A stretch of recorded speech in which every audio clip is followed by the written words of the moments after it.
warahmatullahi wabarakatuh. Perkenalkan, saya Sri Mulyani dengan NIM 2425030300. Program studi pendidikan guru Madrasah Ibtidaiyah Institut Miftahul Huda Subang. Dalam kesempatan kali ini saya akan membahas 4 sumber hukum Islam, yaitu Al-Quran, hadis, ijma, dan qiyas. Langsung saja kita pembahasannya satu persatu, yaitu Al-Quran. Al-Quran, definisi dari Al-Quran adalah Al-Quran merupakan sumber utama dan pertama dalam pengambilan hukum, karena Al-Quran adalah firman Allah yang diturunkan kepada Nabi Muhammad SAW, yang merupakan petunjuk kepada umat manusia dan diwajibkan untuk berpegang kepada Al-Quran. Dalilnya adalah Quran Surat An-Nisa ayat 105, yang artinya, sesungguhnya kami telah menurunkan kitab Al-Quran kepada Nabi Muhammad dengan hak agar kamu memutuskan perkara di antara manusia dengan apa yang telah Allah ajarkan kepadamu. Janganlah engkau menjadi penentang orang yang tidak bersalah karena membela para pengkhianat. Contoh penerapannya adalah keadilan dalam penerapan hukum, yaitu jika seorang hakim atau pemimpin memutuskan perkara, ia harus bersikap adil dan tidak memihak. Ia harus mempertimbangkan fakta dan bukti dengan cermat dan tidak boleh dibiarkan oleh perasaan atau tekanan dari pihak tertentu. Kemudian yang kedua adalah hadis. Definisi hadis.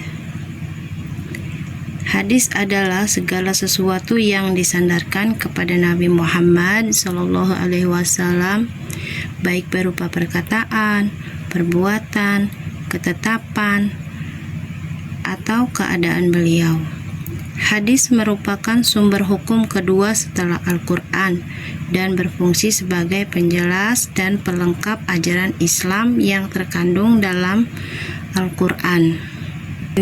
Dalilnya adalah Quran Surat Al-Ma'idah ayat 92, yang artinya, taatlah kamu kepada Allah dan taatlah kamu kepada Rasul serta berhati-hatilah.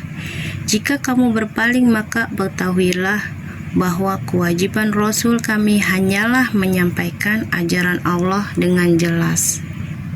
Contoh penerapan: menghindari minuman keras dan segala bentuk perjudian baik langsung maupun tidak langsung.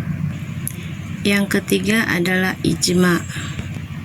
Definisi ijma adalah kesepakatan para ulama mujtahid ahli hukum Islam mengenai suatu masalah hukum yang belum pernah ada nas dalil yang jelas di dalam Al-Quran dan hadis. Ijma berfungsi untuk memberikan solusi terhadap permasalahan yang timbul di tengah masyarakat yang tidak diatur secara spesifik dalam Al-Quran dan hadis. Ijma merupakan sumber hukum Islam ketiga setelah Al-Quran dan hadis.